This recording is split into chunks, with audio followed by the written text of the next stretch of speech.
La photographe pauvre a été humiliée au mariage des riches, mais un millionnaire chinois s'est levé et a dit « Elle est mienne ». Si cette histoire vous intéresse, n'oubliez pas de vous abonner à notre chaîne et dites-nous de quelle ville vous nous regardez, nous continuons.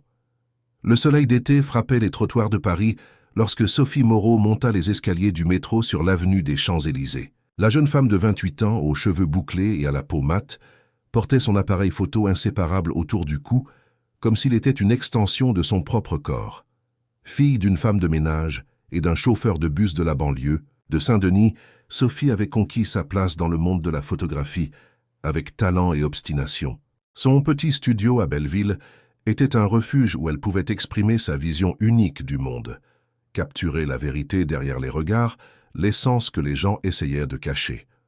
Le téléphone vibra dans la poche de son jean usé. C'était un message qu'elle n'aurait jamais espéré recevoir. « Sophie, c'est Émilie Dubois. Tu te souviens de moi? Je me marie le mois prochain et je veux que tu sois ma photographe. Je sais que tu es devenue talentueuse. Contacte-moi pour discuter des détails. » Sophie sentit un frisson. Émilie Dubois. Ce nom évoquait des souvenirs d'une enfance partagée à Saint-Denis, avant que la vie ne les sépare par des chemins radicalement différents. Filles du même quartier, elles avaient étudié ensemble jusqu'au lycée, quand le père d'Émilie, un petit commerçant, avait gagné à la loterie et décidé de déménager dans le 16e arrondissement, quartier chic de la capitale parisienne. À partir de là, l'éloignement fut inévitable. « Comment a-t-elle obtenu mon numéro ?» pensa Sophie, entrant dans un café pour s'abriter de la chaleur tout en rédigeant une réponse. À travers les réseaux sociaux, Sophie savait qu'Émilie était devenue une influenceuse de luxe, montrant toujours des voyages internationaux, des vêtements de marque et des dîners dans des restaurants étoilés. Son fiancé, Henri Lecomte, était l'héritier de l'une des plus grandes entreprises de construction du pays. « Un café-filtre, s'il vous plaît » demanda-t-elle au serveur, tout en essayant de digérer cette invitation inattendue. Dans les jours qui suivirent, Sophie fit des recherches sur la vie actuelle d'Émilie. Elle découvrit qu'en plus d'être influenceuse, elle était devenue associée d'une agence de mannequins renommée et organisait fréquemment des événements caritatifs fréquentés par la haute société parisienne. Son mariage promettait d'être l'événement social de l'année, avec une couverture par des magazines People et une liste d'invités incluant politiciens, hommes d'affaires et artistes. Après un bref échange de messages, elles se donnèrent rendez-vous à la Défense, où Sophie devait faire une séance pour une autre cliente. Émilie apparut impeccable, avec des lunettes de soleil Prada et une robe qui coûtait certainement plus que 3 mois de loyer du studio de Sophie. « Sophie, chérie !» s'exclama Émilie, ouvrant les bras pour une étreinte forcée. « Comme tu es simple et authentique, comme toujours !» Le ton condescendant ne passa pas inaperçu, mais Sophie respira profondément et sourit. Ça avait toujours été ainsi depuis qu'Émilie avait changé de vie. « C'est bon de te voir après tout ce temps, Amy, » répondit-elle avec sincérité. Malgré tout, elle gardait une affection sincère pour leurs souvenirs partagés. Alors, à propos du mariage, Émilie fut directe, tandis qu'elle s'asseyait dans un café chic. « Ce sera au château de Versailles, avec 500 invités. Je veux quelque chose d'unique, tu sais, quelque chose qui fasse soupirer les gens quand ils verront les photos dans les magazines. » Pendant qu'Émilie parlait sans arrêt des exigences pour les photographies, Sophie observait les petits changements sur son visage, le nez plus fin, les lèvres plus pleines, le front sans expression. La fille qui avait un jour partagé des sandwichs avec elle pendant la récréation ressemblait maintenant à une poupée de porcelaine. « Pourquoi moi ?» demanda Sophie quand Émilie fit enfin une pause. « Tu pourrais engager n'importe quel photographe célèbre. » Émilie sourit, ajustant une mèche de cheveux parfaitement lissée. « J'ai vu ton travail à l'exposition Visage de France. Tu as un regard différent. De plus, baissa-t-elle le ton de sa voix, ce serait une belle histoire à raconter, non? La photographe de banlieue qui immortalise le mariage de son ami d'enfance, qui a réussi dans la vie. » L'estomac de Sophie se noua, mais elle garda une expression neutre. Ce mariage représenterait une opportunité professionnelle significative, indépendamment des intentions d'Émilie. « Mes honoraires ne sont pas bon marché, » avertit-elle, espérant peut-être une réaction de surprise. Émilie rit. « L'argent n'est pas un problème, ma chérie. Je paierai le double de ce que tu demandes. » Habituellement. La semaine suivante, Sophie visita le château de Versailles pour connaître les espaces et planifier les photographies. Le luxe était oppressant. Cristaux, marbre italien, jardin impeccable. En parcourant les salons, elle se sentait comme une intruse dans ce monde. Pourtant, son œil exercé capturait déjà des angles et des lumières, imaginant comment traduire tout cela en images qui iraient au-delà de l'ostentation. Sur le chemin du retour vers son appartement à Ménilmontant, quartier central mais encore accessible, Sophie reçut un appel de Marie, sa meilleure amie et assistante. « Alors comment c'était dans le château de la princesse ?» demanda Marie avec son sarcasme habituel. « Surréaliste », répondit Sophie en marchant vers l'arrêt de bus. « Il y a un lustre dans le salon principal qui doit coûter plus que tout l'équipement de notre studio réuni. »« Tu es sûre de vouloir faire ça? Tu as toujours dit que tu ne photographiais pas les gens en plastique. » Sophie soupira, observant le bus approcher. « C'est un travail, Marie, et il paiera bien. De plus, j'avoue que je suis curieuse de voir ce monde de près, pas pour en faire partie, mais pour le documenter à travers mes objectifs. » La veille du mariage, Sophie organisa tout son équipement. Appareil photo professionnel, objectif, varié, flash, réflecteur, ordinateur pour sauvegarder immédiatement les images. Tout vérifié méticuleusement. Marie l'aiderait comme assistante et deuxième photographe.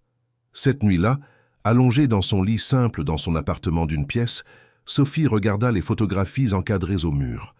C'étaient des portraits en noir et blanc. Sa mère, Madame Jeanne avec les mains marquées par le travail. Son père Bernard avec son uniforme de chauffeur. Le vieux Marcel, sans abri qui racontait toujours des histoires à Belleville, la vendeuse de crêpes de la place de la République. Des personnes réelles, avec des histoires gravées dans leurs expressions. Demain, ce sera juste un autre travail, pensa-t-elle, essayant de se convaincre. Je vais photographier l'événement et livrer les images, comme une professionnelle. Mais quelque chose en elle savait que ce mariage serait un tournant dans sa vie. Ce que Sophie ne pouvait pas imaginer, c'est qu'au milieu du luxe et de l'ostentation, son destin changerait à jamais lorsque ses yeux rencontreraient ceux d'un homme qui, comme elle, semblait déplacé dans cet environnement d'excès. À 5h30 du matin, le réveil sonna. Il était temps de se préparer pour immortaliser le jour le plus heureux dans la vie d'Émilie Dubois, sans savoir que ce serait aussi le début d'un nouveau voyage pour elle-même. Le château de Versailles resplendissait sous le soleil du samedi après-midi. Sophie arriva 3 heures avant la cérémonie, vêtue d'un pantalon noir et d'une chemise blanche, l'uniforme discret qu'elle adoptait pour les travaux formels. Ses cheveux bouclés étaient attachés en un chignon bas et son maquillage était minimal. La simplicité de son apparence contrastait avec l'environnement somptueux. Marie, qui conduisait la voiture louée pour l'occasion, siffla en voyant la décoration en cours de finalisation. On dirait un décor de film, Saw. Combien tout cela peut-il coûter? Mieux vaut ne pas y penser, répondit Sophie, ajustant la bandoulière de son sac d'équipement. Allons travailler. Les deux femmes furent conduites par une organisatrice d'événements jusqu'à la suite où Émilie se préparait avec son équipe de beauté. La mariée, enveloppée dans un peignoir de soie, était entourée de 6 femmes, maquilleuses, coiffeuses, manucures, stylistes et 2 assistantes. Une coupe de champagne française reposait à côté d'elle. « Sophie, enfin !» s'exclama Émilie en la voyant. « Tu peux commencer à enregistrer les préparatifs. Je veux tout documenter, chaque détail. » Sans dire un mot, Sophie se mit au travail. Son appareil capturait les moments avec précision. La robe Givenchy suspendue comme une œuvre d'art. Les bijoux Tiffany & Co, soigneusement disposés sur du velours. Le bouquet d'orchidées rares. Derrière les objectifs, elle se sentait protégée, comme une observatrice invisible de ce spectacle de vanité. Tout en photographiant, Sophie écoutait les conversations superficielles. Émilie et ses amies, toutes avec les mêmes lèvres gonflées et sourcils identiques, parlaient d'autres célébrités, critiquaient les vêtements et les corps des autres, commentaient des voyages à Dubaï et aux Maldives. Aucun mot sur l'amour, sur la signification du mariage, sur l'avenir partagé avec Henri. À midi, Henri Lecomte envoya un bouquet de roses rouges avec une carte. Émilie lut à haute voix pour ses amis. « Pour la femme la plus éblouissante de France. Notre mariage fera la couverture de tous les magazines. Je t'aime, H. » Les femmes soupirèrent à l'unisson, comme si ce message représentait l'apogée Du romantisme. Sophie continua à photographier, son doigt appuyant sur le déclencheur avec plus de force que nécessaire. Les invités commencèrent à arriver à 16 heures. Sophie et Marie se partagèrent entre le jardin où aurait lieu la cérémonie et le salon où se déroulerait la réception. C'était un défilé de pouvoir et d'ostentation. Politiciens influents, célébrités, hommes d'affaires, tous exhibant des vêtements de marque et des bijoux extravagants. Les conversations tournaient autour des affaires, des propriétés à Monaco et en Provence, des nouveaux modèles de voitures importées. C'est alors que Sophie le remarqua pour la première fois. Un homme d'environ 35 ans, aux traits asiatiques, adoucis par le métissage français, observait l'agitation avec une expression analytique. Contrairement aux autres invités, il ne semblait pas intéressé à être vu ou remarqué. Il portait un costume élégant mais sans ostentation et ne portait pas cet air de supériorité si commun aux autres. Il était seul, sirotant un verre d'eau citronnée, tandis que ses yeux scrutaient l'environnement. Instinctivement, Sophie dirigea son appareil vers lui. À travers le viseur, elle observa comment l'homme semblait déplacé au milieu de cette exhibition de richesse. Quand elle ajusta la mise au point, leurs regards se croisèrent. Il sourit discrètement, comme s'il reconnaissait en elle une semblable, quelqu'un qui observait aussi ce monde sans vraiment y appartenir. La cérémonie commença ponctuellement à 17 heures. Émilie apparut éblouissante, comme une vision en blanc et perles, marchant au son d'un orchestre de chambre. Henri attendait à l'hôtel avec un sourire répété.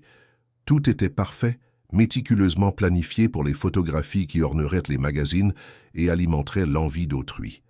Sophie travailla sans relâche, enregistrant chaque moment, chaque détail. Sa concentration était absolue, sa technique impeccable. Personne ne pourrait dire qu'elle n'était pas une professionnelle exemplaire. Pendant la réception, alors qu'elle photographiait des groupes d'invités, Sophie sentit une présence à ses côtés. C'était l'homme aux traits asiatiques qu'elle avait remarqué précédemment. « Vos photographies semblent capturer plus que l'évident, dit-il, avec une voix grave et mélodieuse. Je peux le percevoir par la façon dont vous observez avant de photographier. » Sophie sourit, surprise par le commentaire perspicace. « Merci, j'essaie de voir au-delà de la surface. »« Je suis Thomas Chen, » se présenta-t-il, tendant la main. « Ami de la famille du marié, bien que je me sente comme un poisson hors de l'eau dans ces événements. »« Sophie Moreau, photographe de l'événement, » répondit-elle, serrant brièvement sa main. « Et je me sens aussi comme une intruse. » Il sourit, ses yeux sombres brillant d'un intérêt authentique. « Vous connaissez la mariée? Nous avons grandi ensemble à Saint-Denis. Nous étions amis d'enfance. Et maintenant, vous immortalisez son grand jour. Quel parcours intéressant. » Quelque chose dans la manière dont Thomas parlait, sans prétention ni artificialité, fit que Sophie se sentit instantanément à l'aise. Avant qu'il ne puisse continuer la conversation, cependant, elle fut appelée pour photographier le moment du gâteau. Le reste de la soirée se déroula dans un tourbillon. La fête devenait de plus en plus exubérante, avec des spectacles d'artistes célèbres, des feux d'artifice et une profusion de nourriture et de boissons importées. Sophie continuait à travailler, ses pieds lui faisant mal dans ses chaussures fermées, mais sa détermination inébranlable. Vers 23 heures, alors que certains invités montraient déjà les effets de l'alcool, Émilie appela Sophie pour une photographie avec les demoiselles d'honneur. Sophie donna l'appareil à Marie et se positionna inconfortablement à côté de la mariée. « Je veux porter un toast à ma photographe », annonça Émilie, levant une flûte en cristal. « Sophie et moi avons grandi ensemble dans le même quartier modeste. Regardez-nous maintenant. Moi, une femme d'affaires à succès qui se marie avec l'homme de mes rêves dans ce château, et elle, eh bien, elle reste authentique avec son style simple, n'est-ce pas ?» Les rires qui suivirent firent rougir Sophie de honte. Émilie continua. « Sophie a toujours eu du talent, mais jamais d'ambition. Pendant que je construisais mon image, et ma fortune, elle préférait photographier des gens ordinaires, capturant la véritable essence, comme elle dit. » Émilie fit des guillemets dans l'air, provoquant plus de rire. « C'est pour ça que je l'ai engagée. Qui mieux qu'elle pour documenter mon succès, quelqu'un qui a choisi le chemin opposé. » Le silence gênant qui suivit était assourdissant. Sophie sentit le sang quitter son visage, alors que toutes les attentions se tournaient vers elle. Les demoiselles d'honneur dissimulèrent leur malaise avec des sourires forcés, Certains invités tout sautèrent, d'autres détournèrent le regard. En fait, une voix masculine brisa le silence. « Je pense que la mariée ne comprend pas. » La véritable valeur de l'art de Mademoiselle Moreau. Tous se tournèrent vers le propriétaire de la voix. C'était Thomas Chen qui s'approchait d'un pas ferme. « Pardonnez mon intrusion, continua-t-il, mais j'ai eu le privilège de voir certaines des photographies de Mademoiselle Moreau à l'exposition Visage de France au Centre Pompidou. Son travail révèle une profondeur et une authenticité qu'on trouve rarement chez les photographes commerciaux qui enregistrent généralement des événements comme celui-ci. » Émilie cligna des yeux, visiblement irritée par l'interruption. « Thomas chéri, nous plaisantions juste entre amis. L'art de Mademoiselle Moreau n'est pas une question de choisir un chemin opposé au succès, poursuivit Thomas, ignorant le commentaire d'Émilie. Au contraire, c'est une quête de vérité dans un monde qui valorise trop les apparences. Cela, pour moi, représente le type de succès le plus élevé. » Les yeux de Sophie rencontrèrent ceux de Thomas, et elle ressentit une vague de gratitude pour cette défense inattendue. Pour la première fois de la soirée, elle ne se sentit pas invisible ou inférieure. « Si vous me permettez, conclut Thomas, prenant une coupe de champagne sur un plateau proche, j'aimerais porter un toast à l'art authentique et au regard sensible de Mademoiselle Moreau, qui élèvera certainement les photographies de cet événement au-delà de l'évident et du superficiel. » Un murmure parcourut le groupe, tandis que les invités levaient leurs verres, certains par politesse, d'autres par appréciation sincère pour ce petit acte de rébellion au milieu de cette célébration de conformité. Émilie, le visage rouge de colère et de honte, força un sourire pour les caméras des téléphones portables qui enregistrèrent le moment. Ses yeux cependant lançaient des poignards en direction de Sophie. « Merci pour vos paroles, monsieur Chen, » dit Sophie, reprenant sa contenance. « Maintenant, si vous m'excusez, je dois retourner au travail. » Alors qu'elle s'éloignait, pour récupérer son appareil, Sophie sentit une main toucher légèrement son bras. C'était Thomas. « Désolé si j'ai causé de l'embarras, dit-il à voix basse, mais je n'ai pas pu rester silencieux face à cette humiliation gratuite. »« Ne vous inquiétez pas, » répondit Sophie, avec un sourire sincère. C'était étonnamment réconfortant. « Quand vous aurez terminé votre travail ici, j'aimerais discuter d'un projet. J'ai une proposition qui pourrait vous intéresser. » Avant que Sophie ne puisse répondre, Thomas lui remit une carte discrète et élégante, s'éloignant ensuite. La carte disait simplement « Thomas Chen, directeur de la Fondation Chen pour les arts visuels », suivi d'un numéro de téléphone et d'une adresse dans le quartier du Marais. Une semaine après le mariage, Sophie n'avait toujours pas contacté Thomas Chen. La carte reposait sur sa table de travail dans le petit studio de Belleville, où elle passait des heures à éditer les photographies de l'événement. Les images étaient techniquement parfaites, composition impeccable, éclairage précis, moments capturés avec maestria, mais quelque chose la dérangeait profondément. « Il y a quelque chose qui ne va pas avec ces photos », commenta-t-elle. À Marie, qui organisait l'équipement de l'autre côté du studio. « Qui ne va pas comment ?» demanda l'assistante, s'approchant pour regarder l'écran. « Elles me semblent excellentes. » Sophie soupira, s'adossant à la chaise. « Elles sont vides, parfaites techniquement, vides dans l'essence, comme les mariés eux-mêmes. » Marie haussa les épaules. « C'est ce qu'ils veulent, non? La perfection, à exhiber sur les réseaux sociaux. Personne ne s'intéresse à la vérité. »« Moi si, » murmura Sophie, regardant une photographie en particulier. C'était une image d'Émilie et Henri coupant le gâteau. Sourire parfait, posture élégante, lumière dorée baignant le couple, comme une bénédiction divine. En arrière-plan flou mais encore reconnaissable, se trouvait Thomas Chen, observant la scène avec une expression pensive qui contrastait avec la joie artificielle des autres invités. Dans une impulsion, Sophie prit la carte et composa le « Numéro ou Fondation Chen, bonjour », répondit une voix féminine. « Bonjour, je voudrais parler à monsieur Thomas Chen. C'est Sophie Moreau, la photographe. » Après quelques secondes d'attente, la voix grave et sereine de Thomas résonna de l'autre côté de la ligne. « Mademoiselle Moreau, quel plaisir de vous entendre. J'attendais votre appel. »« Désolé pour le retard, » répondit Sophie. « J'étais occupée avec l'édition des photos du mariage. »« J'imagine. Et comment vous sentez-vous après cette soirée ?» La question si directe et en même temps si attentionnée prit Sophie par surprise. Personne ne lui demandait habituellement comment elle se sentait. « Honnêtement, je me sens vide, » comme si j'avais passé des heures à documenter un grand mensonge. Il y eut un bref silence avant que Thomas ne réponde. « C'est exactement de cela dont je voulais parler. J'ai une proposition qui pourrait vous aider à retrouver votre connexion avec la photographie authentique. Pourriez-vous me rencontrer aujourd'hui à 18h à la Fondation ?» Sophie hésita un moment. Elle s'était promis de terminer l'édition ce jour-là. « Peut-être à 19h, suggéra-t-elle. « Parfait, répondit Thomas. Je vous attendrai. » La Fondation Chen pour les arts visuels occupait un hôtel particulier historique rénové dans la rue des Archives, cœur du quartier du Marais. La façade préservait l'architecture originale des années 1920, mais l'intérieur avait été modernisé pour abriter des galeries d'art, des studios et un petit auditorium.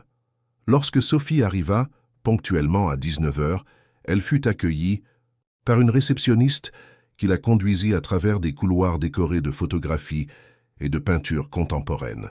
Le lieu respirait l'art sans la prétention typique des galeries commerciales.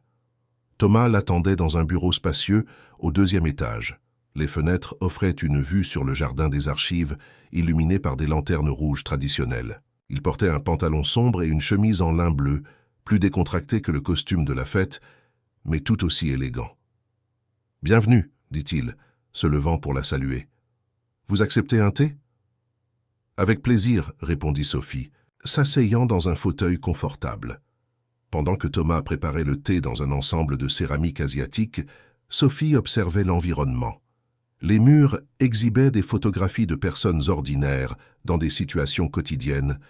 Un pêcheur sur la plage de Nice, une dame faisant des crêpes en Bretagne, des enfants jouant au football dans la cité de Clichy-sous-Bois. C'étaient des images puissantes qui capturaient l'essence française sans romantisation ni préjugés. « Ce sont les vôtres ?»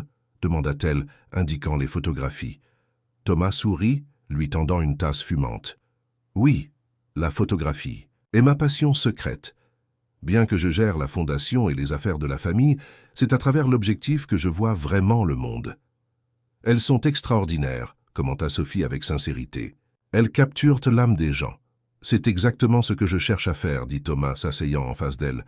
Et ce que j'ai vu dans votre travail à l'exposition du Centre Pompidou, vous aussi, vous cherchez l'âme derrière, les apparences. » Sophie se sentit flattée par cette reconnaissance sincère de son travail. « Alors, quelle est votre proposition ?» demanda-t-elle, après avoir bu une gorgée de thé au jasmin. Thomas posa sa tasse sur la table basse et se pencha en avant, les yeux brillants d'enthousiasme. J'organise une exposition intitulée « Contraste, France réelle versus France vitrine ». Je veux juxtaposer des images de l'élite française, avec toute son ostentation et son artificialité, à des photographies de Français ordinaires, avec leur authenticité et leur dignité. Non pas pour juger, mais pour provoquer une réflexion sur ce que nous valorisons vraiment en tant que société. Cela semble fascinant, commenta Sophie, imaginant déjà les possibilités. Et après avoir vu votre travail, et surtout, après avoir été témoin de la façon dont vous avez été traité à ce mariage, j'ai réalisé que vous seriez la partenaire parfaite pour ce projet. Sophie fronça les sourcils, posant la tasse sur la table.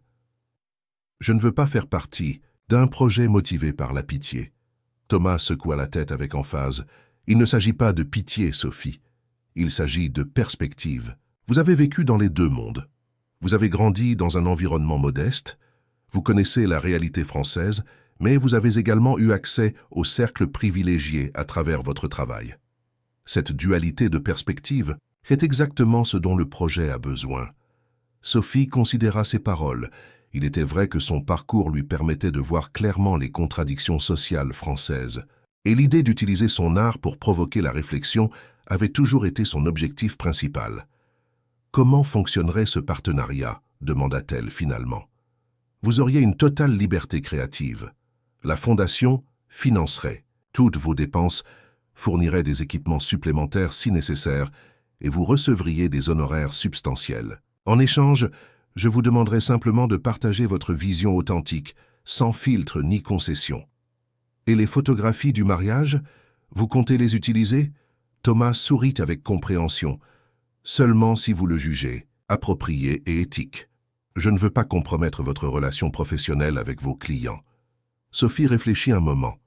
Techniquement, les photographies appartenaient aux mariés après la livraison, mais il y avait des images de coulisses, des moments non inclus dans le package final, qui révélèrent beaucoup sur ce monde d'apparence. « Je dois réfléchir », répondit-elle. « Honnêtement, c'est une proposition tentante, mais j'ai des inquiétudes concernant les implications. »« Je comprends parfaitement, » dit Thomas, s'adossant au fauteuil. « Pourquoi ne commencerions-nous pas par un café? Demain, si vous êtes disponible, nous pourrons discuter davantage du projet sans engagement. » Il y avait quelque chose dans la façon dont Thomas la traitait, avec un respect authentique pour son art et ses préoccupations, qui faisait que Sophie se sentait valorisée d'une manière qu'elle avait rarement expérimentée dans sa carrière. « Un café serait parfait, » accepta-t-elle, souriant. Le lendemain, ils se rencontrèrent dans un café à Montmartre, quartier bohème connu pour son effervescence culturelle. La conversation coula naturellement, couvrant des techniques photographiques jusqu'à la philosophie de l'art. Sophie découvrit que Thomas, malgré sa position privilégiée en tant qu'héritier d'une famille d'entrepreneurs franco-chinois, avait une vision critique et compatissante de la société. « Mes grands-parents sont arrivés en France sans rien », raconta-t-il, tandis qu'ils partageaient un gâteau aux carottes. Ils ont travaillé dans des restaurants à Paris, ont souffert de préjugés mais ont persévéré. Mon père a transformé le petit commerce qu'ils avaient établi dans le Marais en un réseau d'import-export. Il m'a appris à valoriser nos racines et à ne jamais oublier les difficultés que nous avons affrontées. C'est une belle histoire, commenta Sophie. Ma famille n'a jamais connu cette ascension. Mes parents vivent toujours dans la même maison à Saint-Denis où j'ai grandi. Et cela a façonné votre regard photographique, observa Thomas. Il y a une honnêteté dans vos images, qui ne vient que de l'expérience vécue. Dans les jours qui suivirent, les rencontres devinrent fréquentes. Ils visitèrent des expositions ensemble, photographièrent les rues de Paris, discutèrent de littérature et de cinéma. Une connexion inattendue fleurissait entre eux, non seulement professionnelle mais personnelle. 2 semaines après leur première rencontre, Sophie prit enfin sa décision. Elle remit à Thomas une clé USB, contenant une sélection soignée de photographies du mariage, des images qui révélaient la superficialité et le vide derrière le spectacle. « Celles-ci sont les miennes, elles ne sont pas dans le contrat avec les mariés, » expliqua-t-elle. « Et je veux participer au projet. » Thomas sourit, véritablement heureux de la décision. « Nous allons créer quelque chose de significatif ensemble, Sophie, quelque chose qui fera réfléchir les gens. » Dans les semaines suivantes, ils plongèrent dans le projet avec passion et dévouement. Sophie documenta le quotidien des travailleurs, des familles de banlieue, des artistes de rue, tandis que Thomas utilisait ses contacts pour enregistrer des événements exclusifs de l'élite parisienne. Ensemble, ils éditaient et sélectionnèrent les images, créant des juxtapositions puissantes qui révélaient les contradictions sociales françaises. L'intimité entre eux grandissait naturellement. Ils partageaient non seulement des idées artistiques, mais aussi des histoires personnelles, des peurs et des rêves. Thomas montra à Sophie un côté de Paris qu'elle ne connaissait pas. Des restaurants chinois authentiques, cachés dans le 13e arrondissement, des temples bouddhistes tranquilles, des espaces culturels alternatifs. Elle, à son tour, l'emmena connaître la banlieue où elle avait grandi, le présenta à ses parents et amis d'enfance.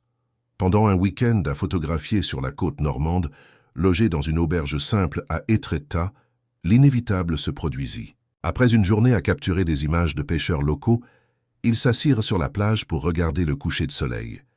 La conversation, comme toujours, coulait avec facilité et profondeur. « Je n'ai jamais imaginé trouver quelqu'un qui voit le monde comme moi, » confessa Thomas, les yeux fixés sur l'horizon coloré. « Moi non plus, » répondit Sophie, sentant son cœur s'accélérer. C'est comme si finalement quelqu'un me voyait vraiment. Lorsque leurs regards se rencontrèrent, il n'y avait plus moyen de nier ce qu'ils ressentaient. Le baiser qui suivit fut doux et naturel, comme si leurs lèvres se connaissaient déjà d'autres vies. Cette nuit-là, sous le ciel étoilé d'Étretat, naquit plus qu'un partenariat artistique, naquit un amour fondé sur le respect mutuel et l'admiration sincère. De retour à Paris, ils continuèrent à travailler sur le projet avec un enthousiasme renouvelé. L'exposition prenait forme et promettait d'être un événement significatif dans le paysage culturel de la ville.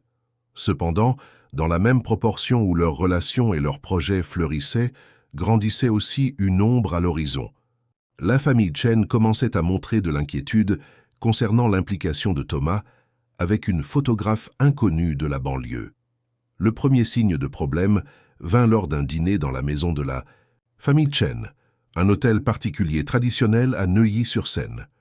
Thomas avait insisté pour que Sophie l'accompagne, disant qu'il était important de la présenter formellement à la famille.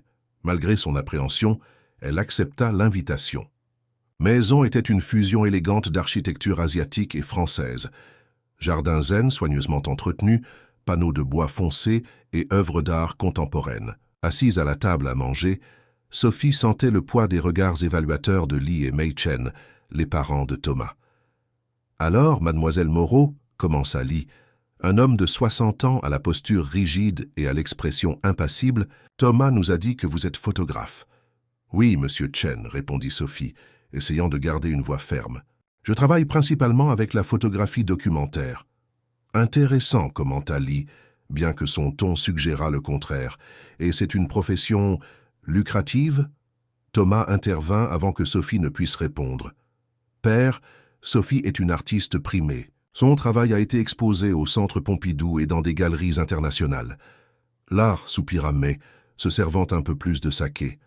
Si imprévisible. Je n'ai jamais compris pourquoi tu insistes sur ce passe-temps, Thomas, quand les affaires de la famille exigent une attention totale. Ce n'est pas un passe-temps, mère, répondit Thomas, avec une fermeté polie. C'est une forme d'expression et de communication essentielle. L'attention était palpable. La sœur aînée de Thomas, Julie, une cadre de 37 ans qui avait suivi à la lettre les attentes familiales, observait Sophie avec une curiosité clinique. « J'ai lu sur votre exposition au Centre Pompidou, » commenta Julie. « Votre travail a une crudité intéressante, assez différente de ce à quoi nous sommes habitués dans nos cercles. » Sophie ne savait pas si c'était un compliment ou une critique voilée. Elle opta pour la diplomatie. Différentes perspectives enrichissent la scène artistique. C'est ce que Thomas et moi cherchons avec notre projet commun. « Ah oui, le fameux projet, » dit Li avec un sourire tendu. « Thomas, peut-être, pourrions-nous en parler en privé après le dîner ?» Le reste du repas se déroula dans une conversation superficielle sur le climat et la politique économique. Sophie percevait les regards échangés entre les membres de la famille Chen, des messages silencieux qu'elle ne pouvait pas complètement déchiffrer, mais dont la signification générale était claire. Elle n'appartenait pas à ce monde. Après. Le dîner, tandis que May montrait poliment le jardin à Sophie, Thomas fut appelé dans le bureau de son père. À travers les portes vitrées, Sophie pouvait voir des gestes agités et des expressions sérieuses, bien qu'elle ne puisse entendre la conversation. Sur le chemin du retour vers l'appartement de Sophie, Thomas resta silencieux pendant plusieurs minutes avant de finalement parler. Ils ont remis en question le projet et notre relation. Sophie sentit un nœud dans l'estomac. Qu'ont-ils dit exactement?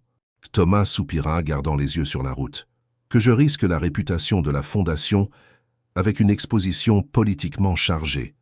Que nous devrions nous concentrer sur un art plus universel, moins clivant. Il fit une pause, et ils ont suggéré que notre relation pourrait être préjudiciable à l'image de la famille. « Parce que je suis pauvre ?» demanda Sophie directement. « Parce que vous êtes controversé » répondit Thomas, faisant des guillemets en l'air avec une main. Ce qui, traduit du langage Chen, signifie exactement ce que vous avez dit. Sophie regarda par la fenêtre, observant les lumières de la ville qui passaient en flou.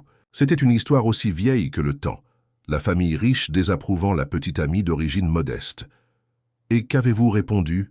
Thomas gara la voiture devant l'immeuble de Sophie à Ménilmontant et se tourna pour la regarder, en face. « J'ai dit que je vous aime, que je crois en notre projet, et que, avec tout le respect pour les traditions familiales, j'ai le droit de choisir mon propre chemin. » Le cœur de Sophie s'accéléra en entendant ces mots.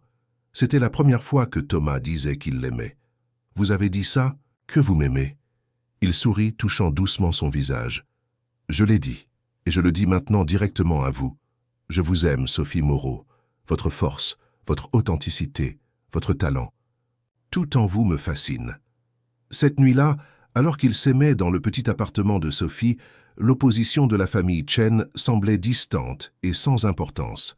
Ce qui importait était la connexion qu'ils avaient retrouvée, rare, profonde et vraie. Mais la réalité ne tarda pas à s'imposer.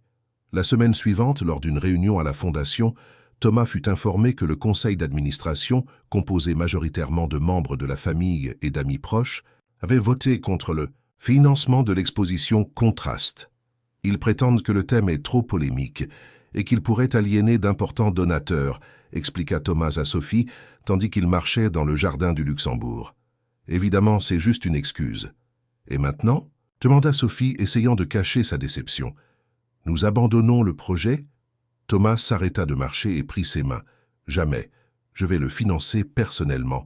J'ai mes propres économies, des investissements indépendants, des affaires de la famille. Nous pouvons louer une galerie à Montmartre ou dans le centre. Ce sera plus petit que l'espace de la Fondation, mais tout de même impactant. Sa détermination émut Sophie. Thomas était prêt à défier sa famille, risquer sa position. Tout pour le projet qu'il partageait et la relation qu'il construisait. « Vous êtes sûr ? Je ne veux pas être la cause d'une rupture entre vous et votre famille. » « Vous n'êtes pas la cause, Sophie. La cause est leurs préjugés, leur incapacité à voir au-delà des conventions sociales. » Il sourit avec détermination. « D'ailleurs, il est peut-être temps pour une petite révolution dans la dynastie Chen. » Dans les semaines suivantes, ils travaillèrent sans relâche. Ils louèrent une galerie indépendante dans la rue des Martyrs, engagèrent un designer pour le catalogue et commencèrent à promouvoir l'exposition dans les cercles artistiques. Le projet attira l'attention des médias spécialisés, surtout après une interview au journal Le Monde où ils discutèrent de la proposition de contraster les deux France. C'est alors que le deuxième coup vint. Pendant un déjeuner dans l'appartement de Sophie, Thomas reçut un appel de sa sœur Julie. « Quoi ? Quand ?» Thomas se leva brusquement, le visage pâle. « J'y vais tout de suite. » En raccrochant, il expliqua à Sophie « Mon père a eu une crise cardiaque. Il est à l'hôpital américain. » Sophie l'accompagna immédiatement. À l'hôpital, ils trouvèrent toute la famille Chen réunie dans la salle d'attente privée. Mei était visiblement bouleversée, mais en voyant Sophie entrer avec Thomas, son regard se durcit. « Que fait-elle ici ?» demanda-t-elle à voix basse mais audible. « C'est un moment pour la famille. » Thomas serra la main de Sophie plus fort. « Sophie est importante pour moi, mère. Elle reste. » Julie intervint, toujours la diplomate. « Concentrons-nous sur... Père maintenant, d'accord ? Le médecin a dit qu'il est stable, mais qu'il aura besoin d'une chirurgie. » Les heures suivantes furent tendues. Lee fut soumis à une angioplastie et, heureusement, répondit bien à la procédure. Quand ils purent finalement le voir, Thomas entra d'abord dans la chambre, suivi par Mei et Julie. Sophie attendit dehors, respectant le moment familial. Plus tard, quand Thomas sortit de la chambre, son visage était grave. « Mon père a demandé à me parler seul, dit-il, conduisant Sophie vers un coin isolé du couloir. Il a associé le stress causé par notre projet et notre relation à sa crise cardiaque. Il a dit que je le tue d'inquiétude. » « C'est de la manipulation. Émotionnelle, Thomas, » répondit Sophie indignée. « Je sais, mais je sais aussi que mon père croit vraiment cela. Pour lui, je trahis les valeurs familiales. Je risque tout ce qu'ils ont construit. » Thomas passa ses mains dans ses cheveux, dans un geste de frustration. « Il m'a donné un ultimatum. Soit j'abandonne le projet et termine notre relation, soit je serai retiré du conseil d'administration de la Fondation et perdrai ma position dans les affaires de la famille. » Sophie eut l'impression que l'air avait été aspiré de ses poumons. C'était exactement ce qu'elle craignait depuis le début, être la raison pour laquelle Thomas perdrait sa famille, son héritage, tout ce qui constituait son identité. « Que vas-tu faire ?» demanda-t-elle dans un filet de voix. Thomas la regarda, ses yeux reflétant le conflit interne qui le déchirait. « Je ne sais pas, Sophie. Sincèrement, je ne sais pas. » Les jours suivants furent douloureux. Thomas était constamment à l'hôpital, accompagnant la récupération de son père. Quand ils réussissaient à se voir, l'ombre de l'ultimatum planait sur eux. Sophie pouvait sentir Thomas s'éloigner émotionnellement, partagé entre l'amour qu'il ressentait pour elle et la loyauté envers sa famille. Une semaine après la crise cardiaque de Lee, Sophie reçut une visite inattendue dans son studio. Julie Chen, élégante dans un tailleur gris, entra avec l'assurance de quelqu'un qui est habitué à commander. « Mademoiselle Moreau », salua-t-elle formellement. « Pouvons-nous parler ?» Sophie indiqua une chaise, essayant de cacher sa surprise et son appréhension. En quoi puis-je vous aider, Madame Chen ?» Julie observa le studio avec un intérêt sincère, s'arrêtant sur les photographies exposées au mur. « Vous avez du talent, c'est indéniable, » commenta-t-elle, avant de reporter son attention sur Sophie. « Je suis venue ici pour être directe. Mon frère souffre. Il vous aime, mais il aime aussi notre famille. Ce conflit le détruit. »« Ce n'est pas moi qui ai créé ce conflit, » répondit Sophie calmement. « C'est l'intolérance de votre famille. » À sa surprise, Julie acquiesça. « Vous avez raison. Nous sommes les produits de notre éducation et de notre statut. Mes parents viennent d'une génération qui a beaucoup lutté pour établir notre famille en France, faisant face aux préjugés et aux difficultés. Ils s'accrochent aux traditions et au statut comme forme de protection. « Et vous ?» demanda Sophie. « Vous vous y accrochez aussi ?»« Je suis pragmatique, » répondit Julie avec un petit sourire, et observatrice. « J'ai vu comment Thomas a changé depuis qu'il vous a rencontré. Il est plus vivant, plus passionné par ce qu'il fait. Cela a de la valeur. » Sophie fronça les sourcils, confuse quant à la direction de la conversation. « Que voulez-vous exactement, Madame Chen ?» Julie se pencha en avant, ses yeux fixés sur ceux de Sophie. « Je veux proposer un accord. La Fondation financera votre exposition, avec quelques modifications dans l'approche pour la rendre moins confrontante. En échange, vous et Thomas modérerez l'exposition publique de votre relation, au moins jusqu'à ce que mon père se rétablisse complètement. Vous me demandez de cacher notre relation, de diluer notre art. Je vous demande un compromis, mademoiselle Moreau, pas pour toujours, juste assez pour que ma famille s'habitue à l'idée, pour qu'ils vous connaissent au-delà des préjugés initiaux. » Sophie considéra la proposition. Une partie d'elle voulait refuser immédiatement. Ce serait une concession à tout ce qu'elle avait toujours combattu dans son art. D'un autre côté, c'était peut-être une opportunité de construire des ponts plutôt que des murs. « Je dois réfléchir, » dit-elle finalement, « et parler avec Thomas. » Julie se leva, ajustant élégamment son blazer. « Bien sûr, mais rappelez-vous, parfois le vrai courage consiste à savoir quand céder un peu pour gagner beaucoup plus tard. » Quand Julie partit, Sophie resta assise, contemplant les photographies du projet Contraste étalées sur sa table. Des images qui juxtaposaient richesse et pauvreté, artifice et authenticité. Maintenant, sa propre vie semblait être l'une de ces juxtapositions, l'amour sincère qu'elle avait trouvé avec Thomas contre les attentes sociales qui les séparaient. Ce soir-là, quand elle put enfin parler à Thomas au téléphone, il semblait épuisé. « Ta sœur m'a rendu visite aujourd'hui, » dit Sophie après avoir écouté l'état de santé de Lee. « Julie ?» La surprise était évidente dans la voix de Thomas. Que voulait-elle ?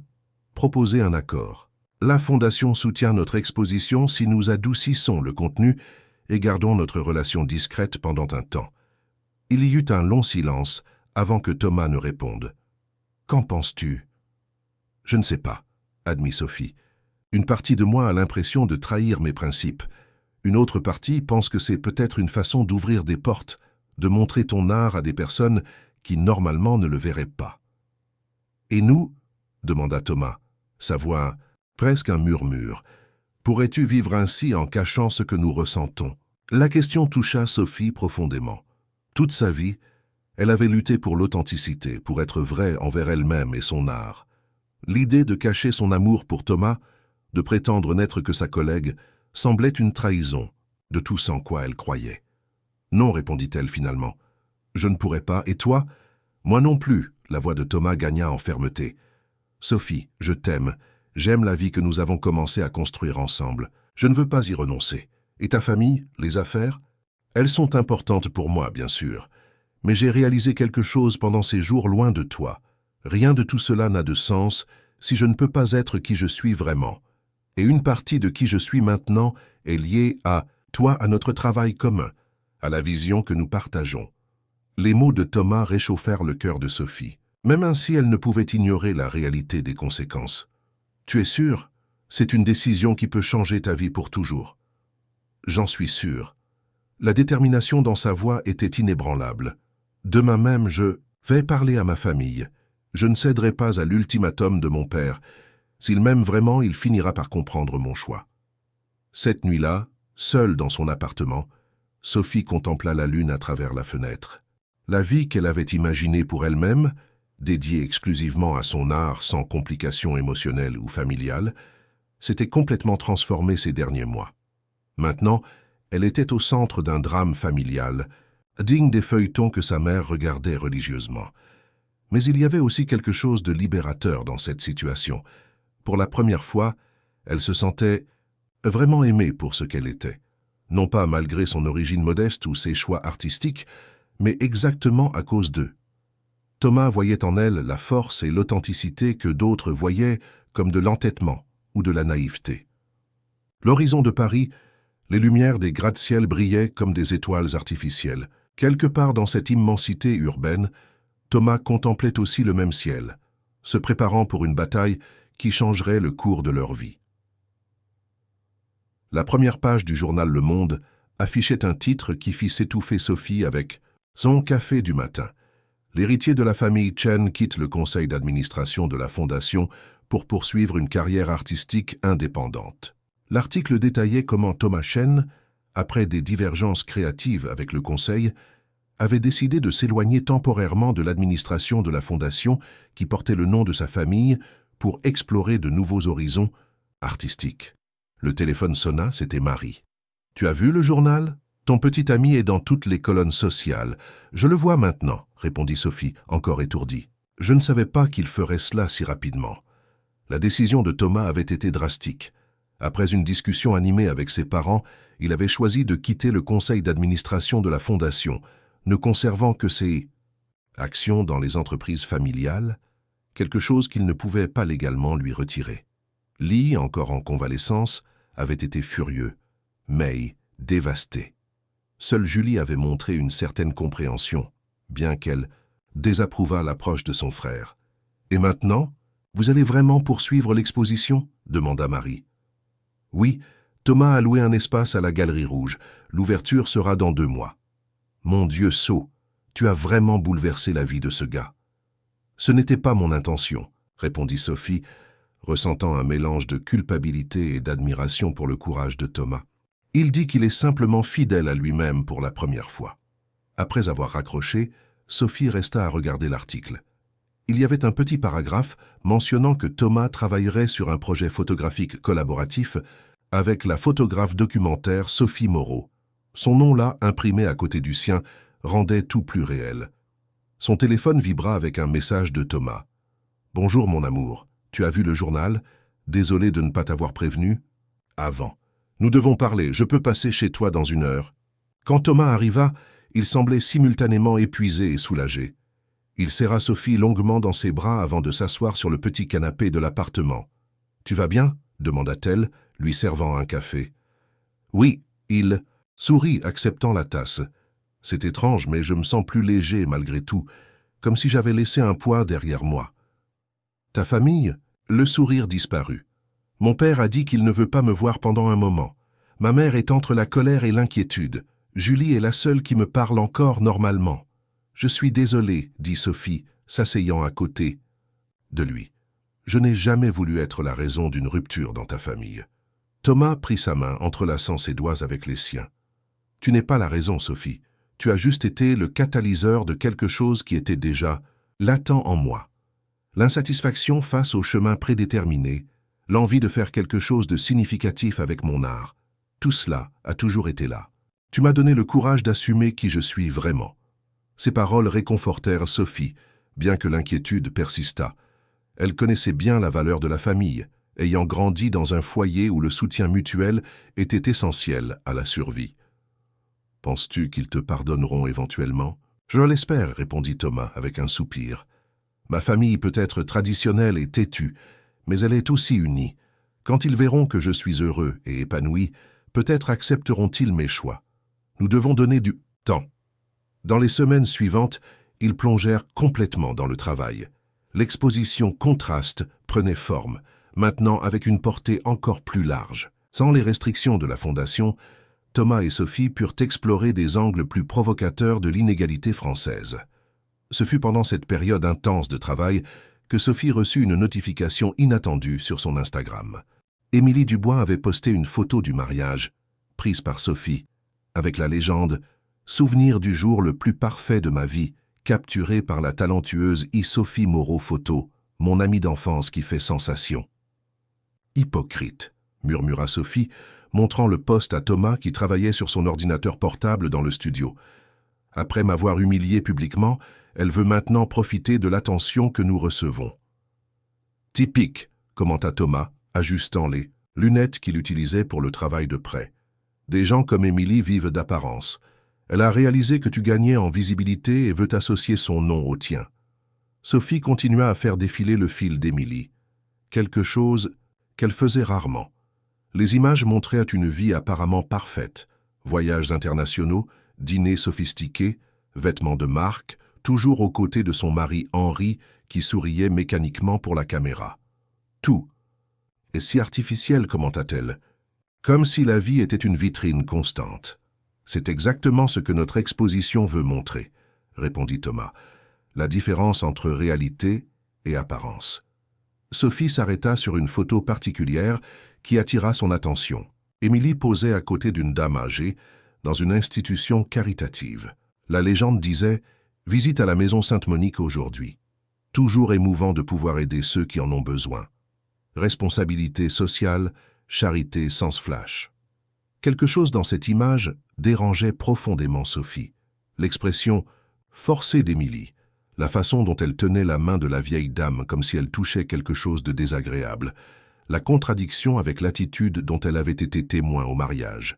« Tu connais cette maison Sainte-Monique » demanda-t-elle à Thomas. « Oui, c'est une institution pour personnes âgées défavorisées dans l'Est parisien. Ma famille leur a fait des dons quelquefois. » Une idée commença à se former dans l'esprit de Sophie. Et si elle enquêtait plus profondément sur cette apparente charité d'Émilie, ce serait intéressant d'inclure dans l'exposition une analyse sur la façon dont l'élite utilisait les œuvres sociales pour l'autopromotion. Dans les jours suivants, Sophie fit ses recherches. Elle découvrit qu'Émilie était patronne de plusieurs institutions caritatives, apparaissant toujours dans des événements de bienfaisance, toujours photographiée, remettant des chèques symboliques et embrassant des enfants défavorisés. Son image publique était celle d'une socialite, avec une conscience sociale. « Je vais visiter certaines de ces institutions », décida Sophie. « Je veux voir ce qui se passe réellement quand les caméras ne sont pas là. » Thomas se montra préoccupé. « Tu es sûr ? Cela ressemble à une vendetta personnelle, pas à un travail artistique. C'est une enquête journalistique. » Argumenta Sophie. La photographie documentaire a toujours eu un élément de journalisme d'investigation. Je veux montrer la vérité derrière la façade. Sa première visite fut à la maison Sainte-Monique. Se présentant comme une photographe intéressée à documenter le travail des institutions caritatives, Sophie réussit à parler avec la directrice, Madame Françoise, une femme dévouée qui gérait l'endroit depuis 2 décennies. « Vous connaissez Émilie Dubois » demanda-t-elle nonchalamment, tout en photographiant les espaces de l'institution. L'influenceuse, oui, elle vient ici de temps en temps pour des photos. Le ton de Madame Françoise était poli, mais perceptiblement réservé. Elle contribue régulièrement à l'institution? La directrice hésita avant de répondre. Elle a fait un don important l'année dernière, lors d'un événement de bienfaisance. C'était largement médiatisé. Et après cela? Après, nous n'avons plus reçu de contribution d'elle spécifiquement. Au cours de la conversation, Sophie découvrit que le grand don annoncé par Émilie, un chèque de 100 000 € remis lors d'une cérémonie médiatisée, n'avait jamais été intégralement transféré. Seuls 20 000 € étaient effectivement arrivés à l'institution, et le reste avait été retenu pour coûts administratifs de la fondation qu'Émilie présidait. Cette première découverte poussa Sophie à enquêter plus profondément. Elle visita 3 autres institutions où Émilie avait réalisé des actions caritatives, et le schéma se répétait, grandes annonces, petites livraisons. Dans une crèche communautaire à La Courneuve, elle découvrit que les boîtes de jouets, données lors d'une action de Noël, contenaient des articles usés et cassés. Clairement des restes de quelques bazars caritatifs. « C'est révoltant », commenta-t-elle avec Thomas, en organisant les preuves qu'elle avait recueillies.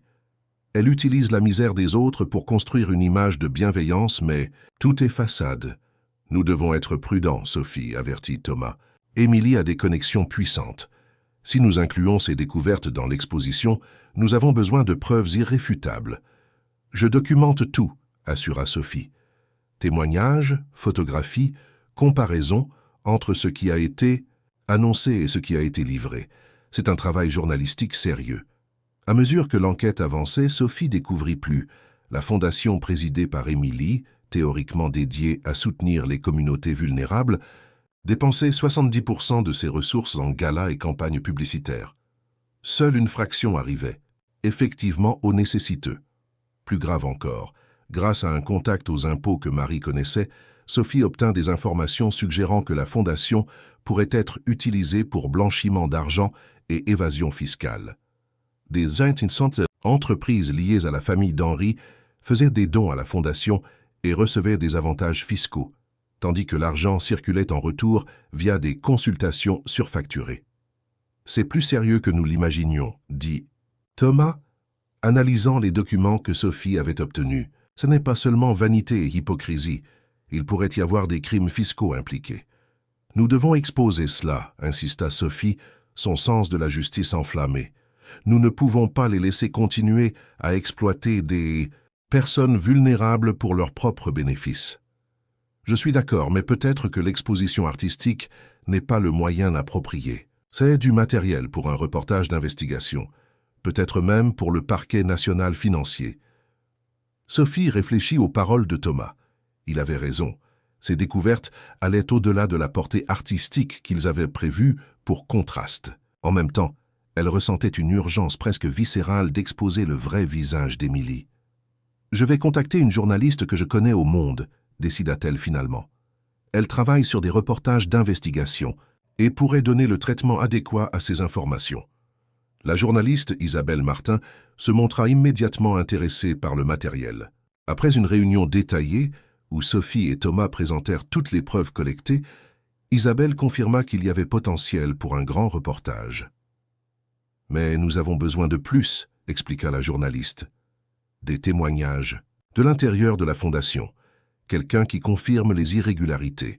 Sans cela, c'est votre parole contre la leur. » L'opportunité surgit de façon inattendue. Via un groupe de photographes sur WhatsApp, Sophie apprit que l'assistante personnelle d'Émilie avait été licenciée après une dispute.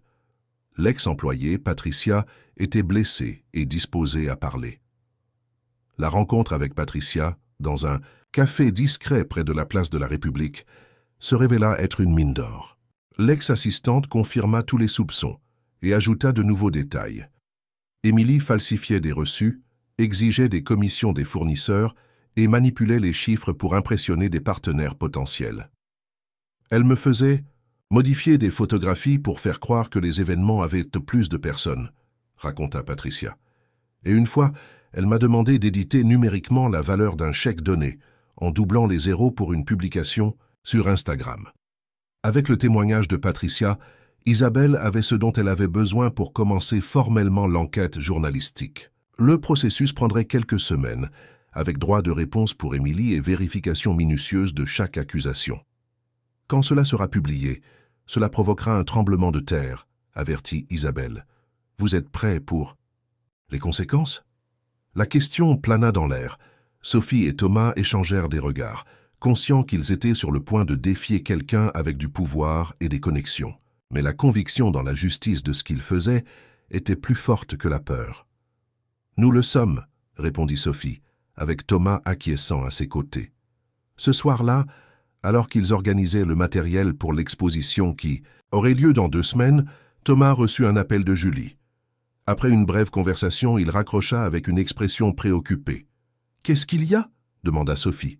« Il semble qu'Émilie ait eu vent de notre enquête. Elle a contacté mon père, alléguant que nous menons une campagne diffamatoire contre elle. » Sophie sentit un frisson. Comment l'a-t-elle découvert? Nous ne savons pas. Peut-être quelqu'un dans une des institutions a commenté tes visites. Ou Patricia a peut-être parlé à quelqu'un d'autre. L'important est qu'elle réagit. Et qu'a dit ton père? Il est furieux. Il voit cela. Comme une preuve de plus que tu es une mauvaise influence. Thomas soupira, passant la main dans ses cheveux. Julie a essayé de le calmer, d'expliquer que ce n'est pas une vendetta personnelle, mais il ne veut pas écouter. Cette nuit-là, Sophie put à peine dormir. La sensation que quelque chose de plus grand était en mouvement la maintenait en alerte. Ce n'était pas seulement question d'exposer Émilie ou de réaliser une exposition à succès. Il s'agissait de vérité, de justice et des conséquences, de défier le statu quo. Le lendemain matin, en arrivant au studio, elle trouva une enveloppe sans expéditeur sous la porte. À l'intérieur, il y avait juste une feuille de papier avec un message tapé. « Attention où vous marchez, photographe. Certaines histoires ne devraient pas être racontées. » Sophie sentit son cœur s'accélérer. La menace voilée confirmait qu'ils étaient sur la bonne voie et qu'Émilie était prête à tout pour protéger son image soigneusement construite. Au lieu de l'intimider, cependant, la menace renforça sa détermination. Elle photographia, ça le billait comme preuve, et appela Isabelle. « Nous devons accélérer la publication du reportage, dit-elle. Les choses s'intensifient. » Pendant ce temps, les préparatifs pour l'exposition Contraste entraient dans la phase finale. Les photographies étaient sélectionnées, agrandies et encadrées. L'espace à la Galerie Rouge avait été adapté selon la vision artistique de Sophie et Thomas. Des invitations furent envoyées aux critiques d'art, journalistes, photographes et faiseurs d'opinion. À ce stade, leur relation était déjà de notoriété publique dans le milieu artistique et commençait à apparaître dans les colonnes sociales. Le rebelle Chen et sa muse de banlieue avaient écrit un chroniqueur sur un ton entre moqueur et romantique. À une semaine de l'ouverture de l'exposition, vint le coup qu'il craignait. Émilie Dubois annonça qu'elle lancerait, à la même date, une exposition photographique caritative intitulée « Deux France, unir à travers l'art », avec des photographies d'artistes émergents de communautés défavorisées parrainées par sa fondation. La coïncidence de date et la similarité thématique ne laissaient aucun doute. C'était une tentative délibérée d'éclipser Contraste et de miner son impact. « C'est une guerre déclarée », commenta Marie quand elle apprit la nouvelle. « Elle essaie de voler votre concept et de neutraliser vos critiques avant même que vous ne les fassiez. » Sophie ressentit une colère momentanée, vite remplacée par un calme déterminé. C'était juste une confirmation de plus du caractère d'Émilie, quelqu'un qui ne créait pas mais qui copiait et s'appropriait.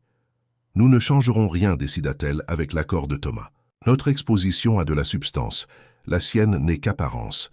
Laissons le public et la critique juger. » La veille de l'ouverture de l'exposition Contraste, le studio de Sophie bouillonnait d'activité.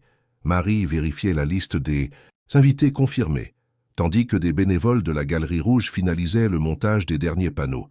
Au centre de ce tourbillon, Sophie et Thomas travaillaient en parfaite synchronie, ajustant l'éclairage qui mettrait en valeur chaque photographie. « Les invitations pour la presse sont toutes confirmées », informa Marie, s'approchant avec un bloc-notes. « Nous aurons des représentants de tous les grands médias. Même François Legrand de France Culture a confirmé sa présence. »« Et la liste des collectionneurs et conservateurs ?» demanda Thomas, descendant de l'échelle où il ajustait. « Un spot de lumière. » 15 confirmés, y compris le directeur du Centre Pompidou et cette conservatrice belge que tu voulais impressionner. Sophie sourit, observant l'espace qu'ils avaient créé. Les murs blancs exhibaient les photographies, dans une narration visuelle soigneusement planifiée.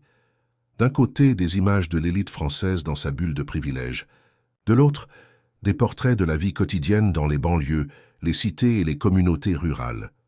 Au centre, une installation avec des miroirs forçait les visiteurs à se voir reflétés entre ces deux mondes. « C'est parfait », murmura-t-elle, ressentant un mélange de fierté et d'anxiété. C'était son travail le plus ambitieux jusqu'alors. Une déclaration artistique et politique qui provoquerait certainement des réactions intenses. Le téléphone de Thomas sonna, interrompant le moment. Il regarda l'écran avec surprise. « C'est ma sœur, dit-il, s'éloignant pour répondre. Tandis que Thomas parlait à voix basse dans un coin de la galerie, Sophie sentit son propre téléphone vibrer. C'était Isabelle Martin, la journaliste du Monde. « Sophie, nous avons un problème, » dit Isabelle sans préambule. « Le reportage sur la fondation d'Émilie a été temporairement suspendu. »« Comment ça, suspendu ?» Sophie sentit un froid, dans le ventre. « Pourquoi ?» Pression d'en haut.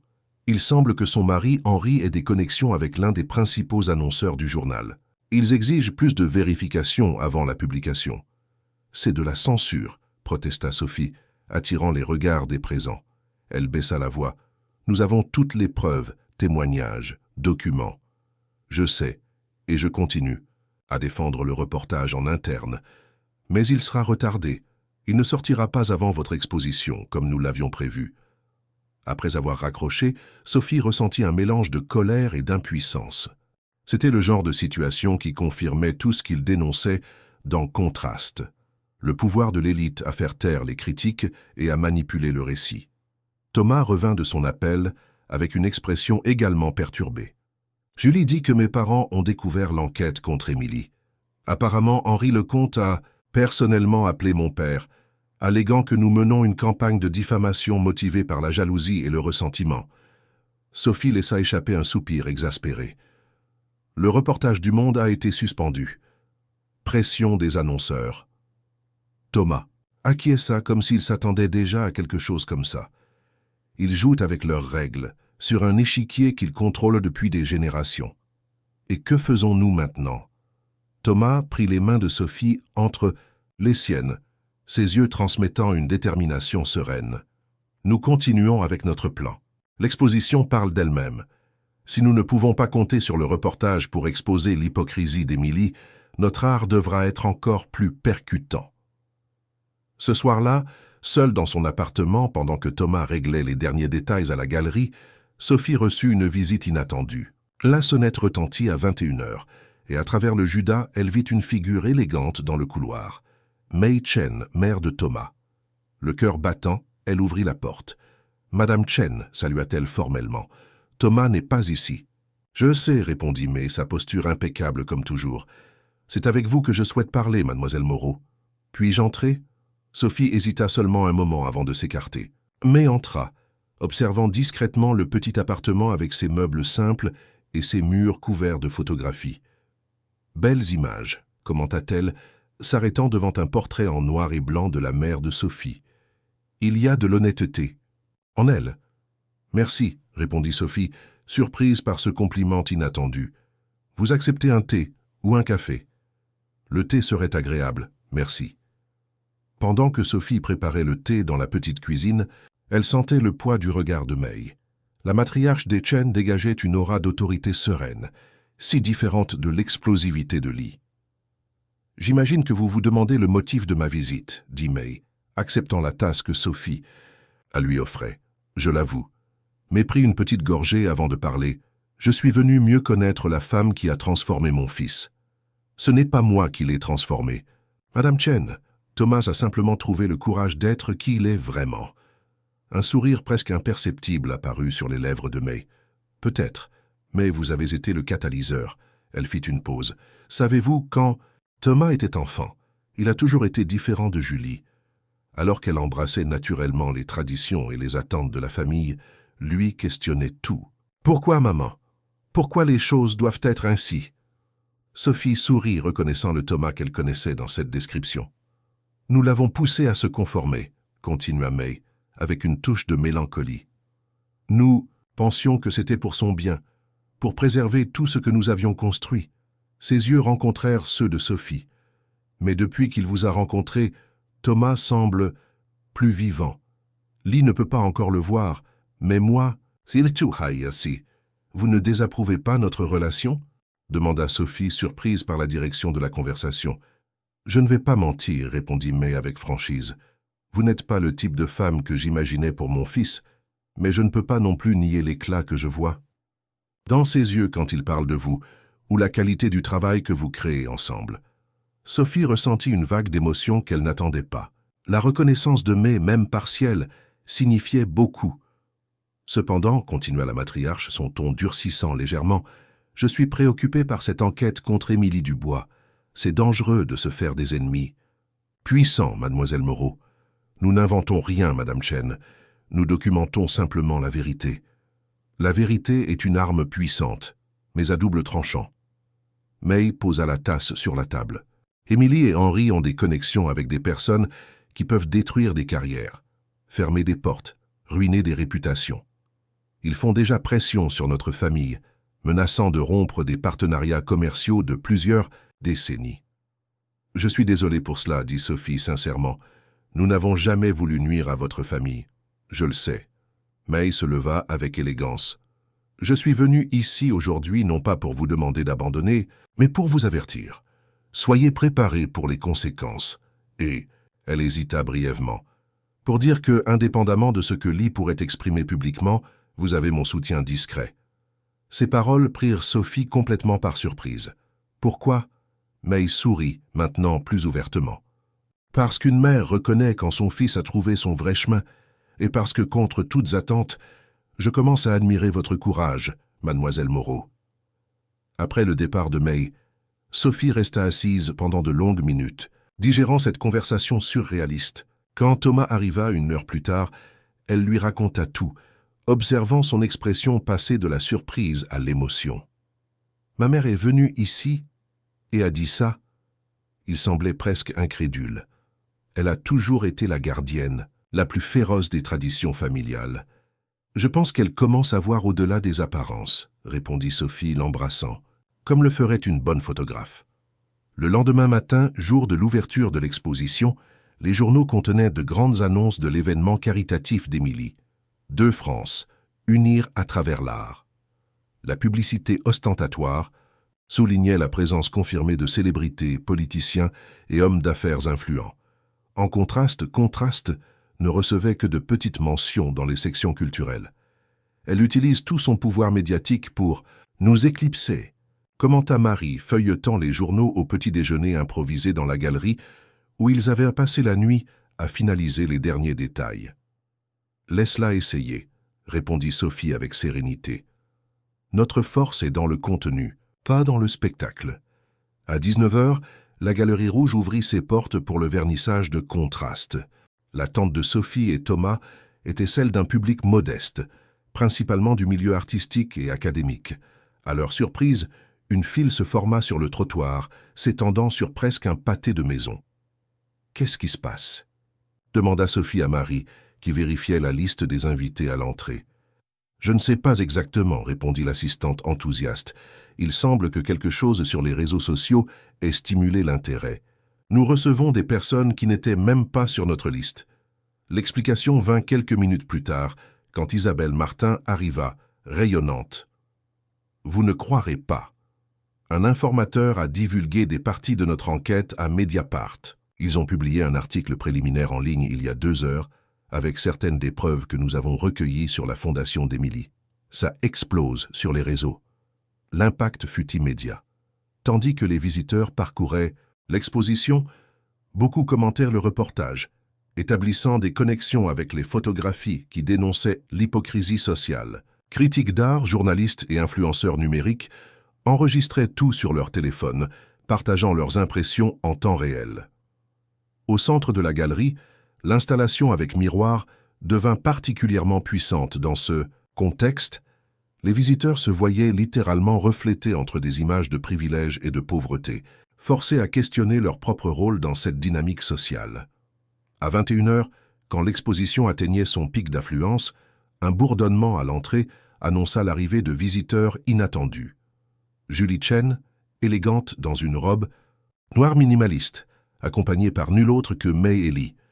Thomas pâlit en voyant ses parents entrer dans la galerie. Lee, appuyé sur une canne, semblait simultanément mal à l'aise et curieux. May, d'autre part, maintenait une posture sereine, comme si sa présence là était la chose la plus naturelle au monde. « Mes parents sont venus, » murmura Thomas, serrant la main de Sophie. « Je n'arrive pas à y croire. »« C'était l'idée de ta mère, » expliqua Julie, s'approchant du couple. Elle a convaincu papa que, indépendamment des circonstances, un Chen soutient toujours sa famille, dans les moments importants. Sophie observa comment Lee examinait les photographies avec une attention sincère, posant occasionnellement des questions à May en chinois. Malgré la tension évidente dans sa posture, il y avait aussi une curiosité qu'il ne pouvait pas cacher.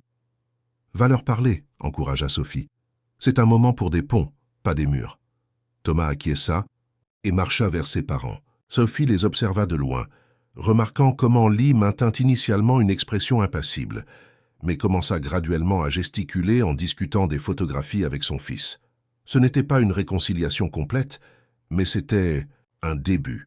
Pendant ce temps, l'exposition 2 France d'Émilie se déroulait dans un espace luxueux à Saint-Germain-des-Prés, à quelques kilomètres de là.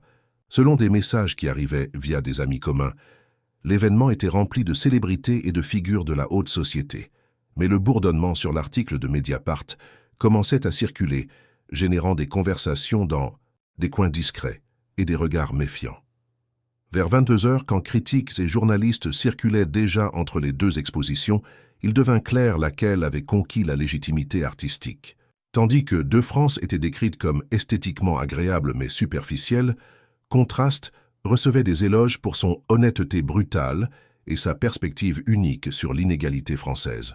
« Vous avez réussi », dit Isabelle, s'approchant de Sophie et Thomas avec une coupe de champagne. « La vérité a prévalu. »« Pas encore complètement, » répondit Sophie. « Le reportage complet doit voir le jour avec toutes les preuves. »« Cela arrivera, » garantit la journaliste. La fuite vers Mediapart a changé la donne. Maintenant, le sujet est à l'ordre du jour public, et mes éditeurs ne peuvent plus l'ignorer. Nous finalisons l'article pour publication dans l'édition de dimanche. À 23 heures, quand le vernissage se terminait officiellement, la galerie était encore pleine. Des critiques influents avaient publié des analyses préliminaires très favorables sur leurs blogs et réseaux sociaux. L'un d'eux, Laurent Dumas, respecté professeur d'art visuel à la Sorbonne, décrivit Contraste comme un tournant dans la photographie documentaire française, unissant rigueur esthétique et conscience sociale d'une manière rarement vue. Alors que les derniers visiteurs partaient, Sophie remarqua Li Chen arrêté devant l'une de ses photographies préférées, un diptyque montrant d'un côté les mains calleuses de sa mère, Madame Jeanne, et de l'autre, les mains parfaitement manucurées d'une socialite tenant une coupe de champagne. Elle s'approcha prudemment du patriarche. « C'est ma mère, » dit-elle à voix basse, indiquant la première image. Elle a travaillé comme femme de ménage toute sa vie. Li la regarda longuement avant de répondre. « Ma mère aussi avait des mains comme ça. » Sa voix était rauque, chargée d'émotions contenues. Elle travaillait dans des restaurants. Elle n'a jamais pu se débarrasser complètement des marques du travail sur ses mains. Cette petite confession, si simple et honnête, créa une connexion inattendue entre eux. Derrière l'homme d'affaires prospère, il y avait aussi le fils d'immigrants qui avait connu le travail dur et la discrimination. « Votre travail avec Thomas, » continua Li, choisissant ses mots avec soin, « est très différent de ce que j'attendais. Il a de la dignité. »« Merci, monsieur Chen, » répondit Sophie, sentant le poids de cette reconnaissance réticente. « Je ne dis pas que j'approuve tout, » ajouta-t-il rapidement, comme s'il craignait d'avoir trop cédé. « Mais je commence à comprendre ce que mon fils voit en vous. Et dans le travail que vous faites ensemble. » Quand les Chen partirent finalement, avec des promesses d'un déjeuner familial le dimanche, « Si vous n'êtes pas trop occupé avec votre soudaine célébrité, » plaisanta Julie. Sophie et Thomas s'accordèrent un moment de célébration privée. Seuls dans la galerie maintenant vide, ils s'embrassèrent en silence, les photographies autour d'eux témoignant de leur parcours. « Nous avons réussi », murmura Thomas, embrassant doucement le front de Sophie, contre toutes les probabilités.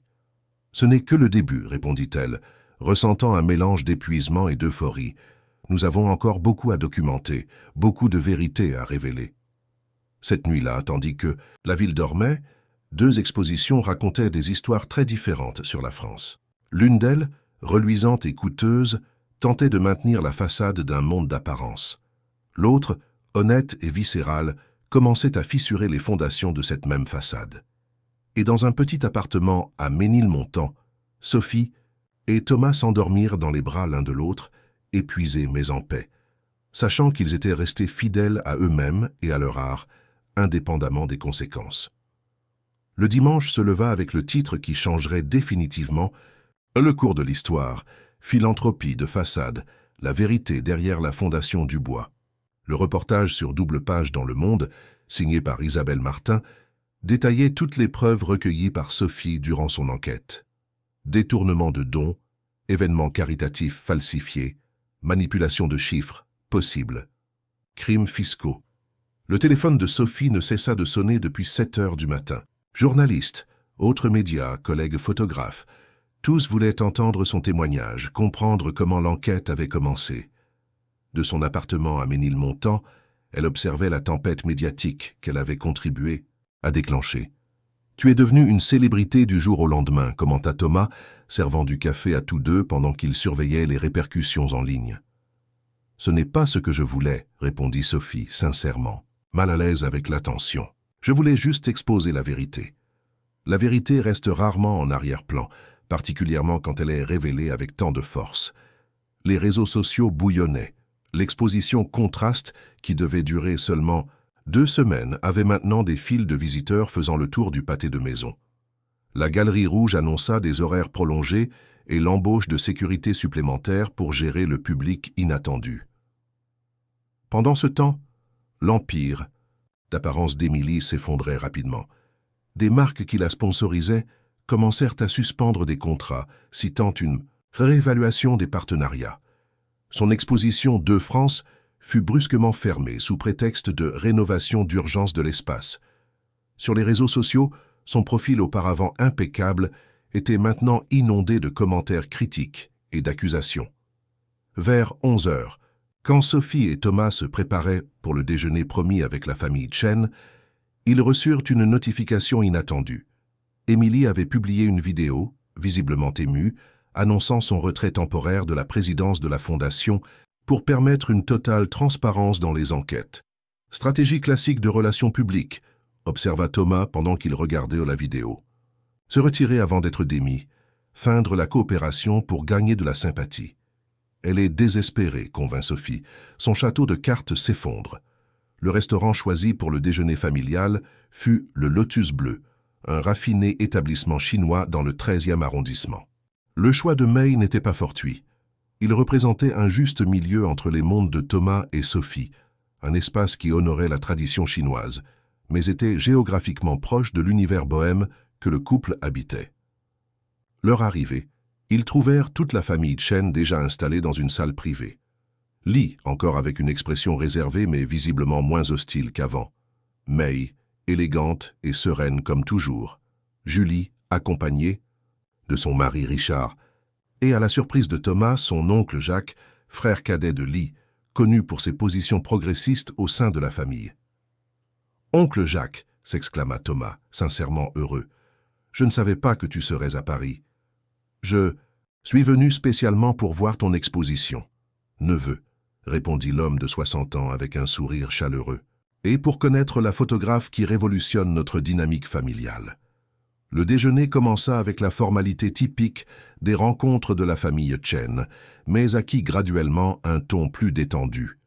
Jacques, professeur universitaire de sociologie, se montra particulièrement intéressé par le travail de Sophie. « Votre approche photographique a une qualité presque anthropologique », commenta-t-il, après que Sophie eut montré quelques images sur son téléphone. « Vous parvenez à capturer non seulement les individus, mais aussi les systèmes sociaux qui les façonnent. » « C'est exactement ce que je cherche », répondit Sophie, se sentant à l'aise avec l'oncle de Thomas. « La photographie, pour moi, est un outil de compréhension et de transformation sociale. » Li, qui jusqu'alors était resté relativement silencieux, intervint.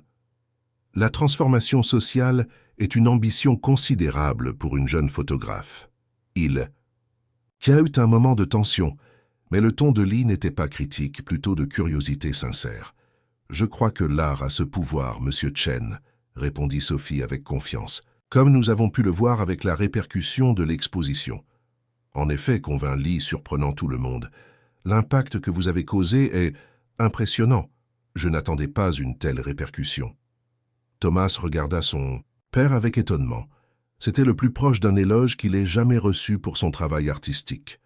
Les actions de l'entreprise des Lecomte ont chuté de 7% ce matin, continua Li, toujours attentif au mouvement du marché.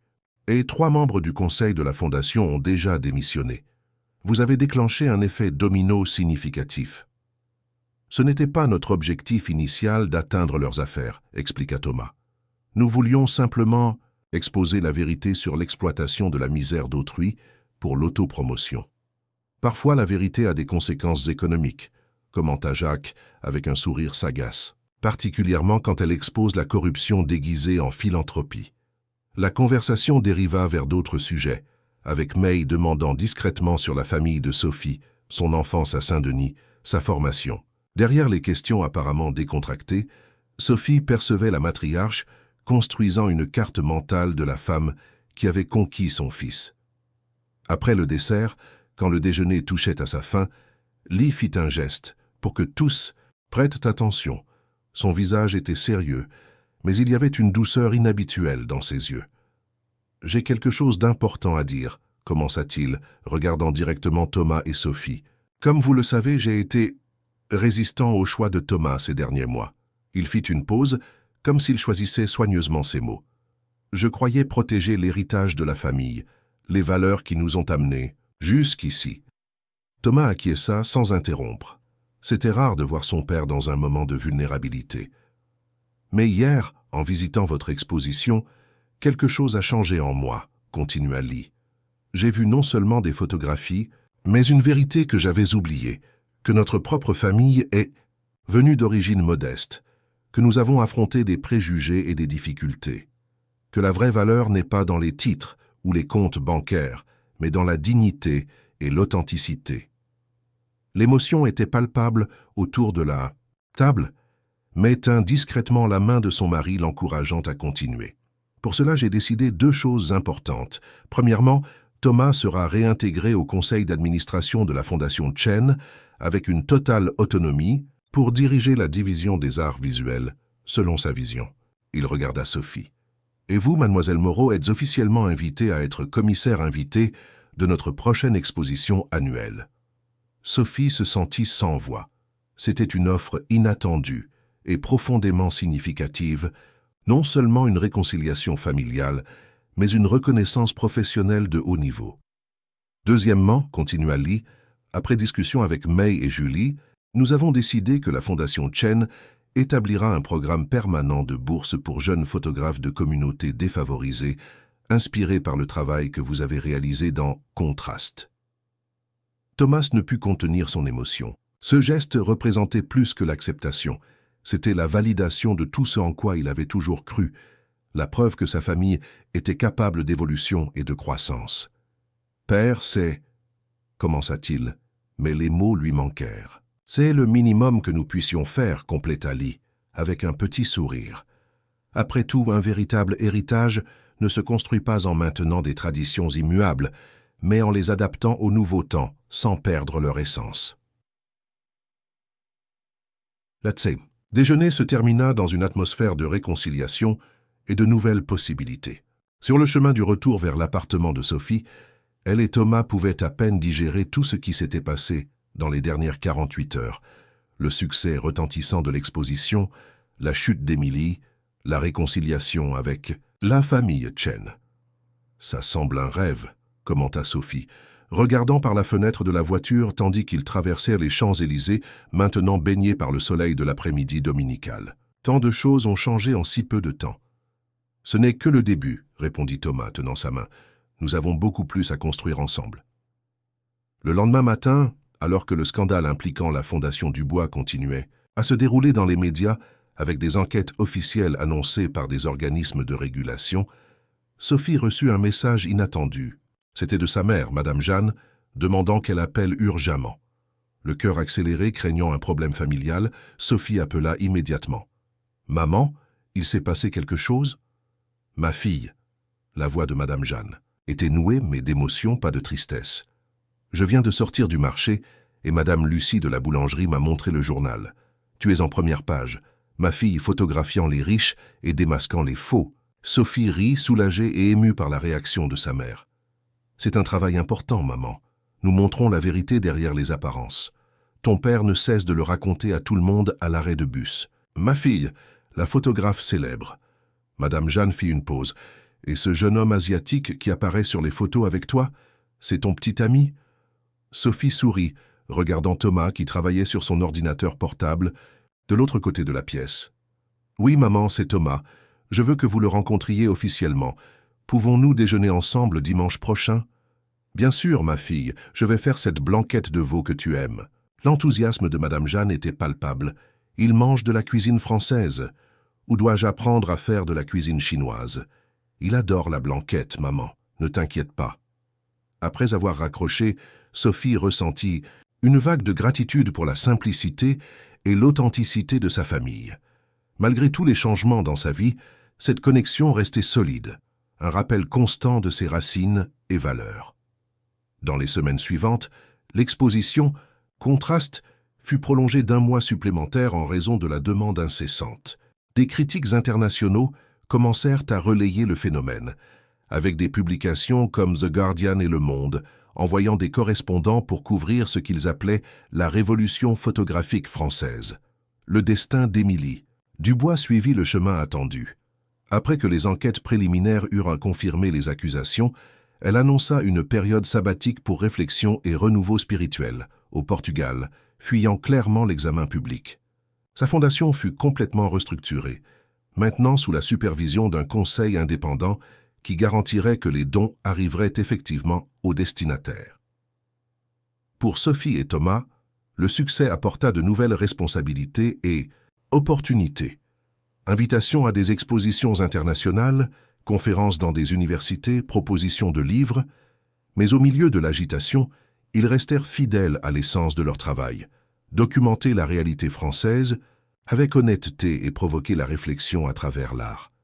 6 mois après l'ouverture de Contraste, la Fondation Chen inaugura son nouveau siège à Belleville, dans un ancien entrepôt industriel transformé en centre culturel.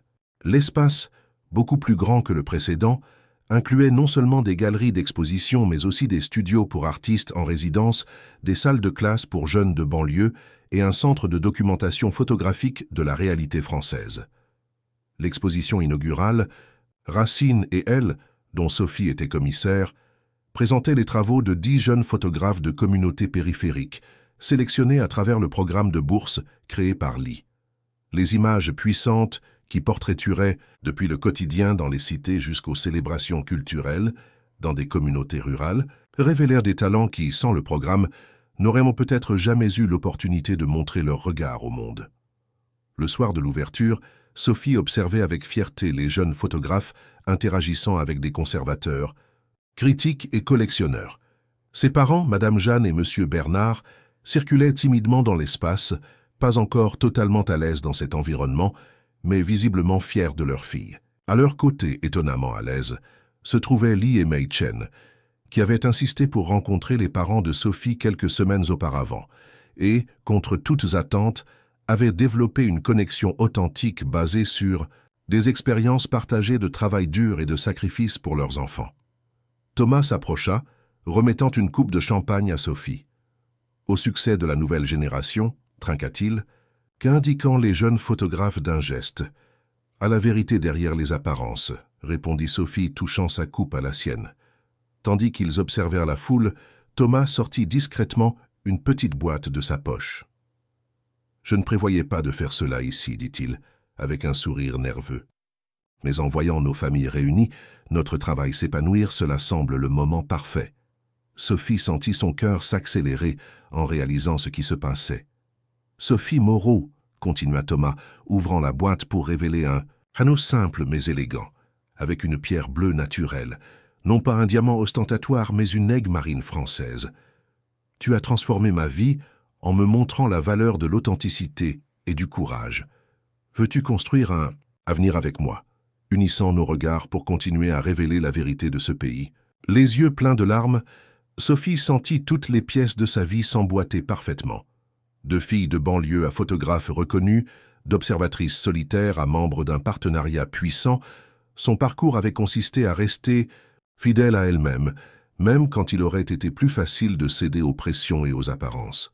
« Oui, » répondit-elle simplement, permettant à Thomas de glisser l'anneau à son doigt. « Oui pour une vie de vérité, même quand ce sera difficile. » Autour d'eux, sans qu'ils s'en aperçoivent initialement, une petite foule s'était formée, leurs parents, la famille Chen, les jeunes photographes, amis et collègues. Quand le baiser qui scella l'engagement se termina, ils furent accueillis par des applaudissements spontanés et des félicitations émues. Plus tard, cette nuit-là, quand les invités commençaient à se disperser, Sophie trouva un moment de quiétude dans l'une des salles de la galerie.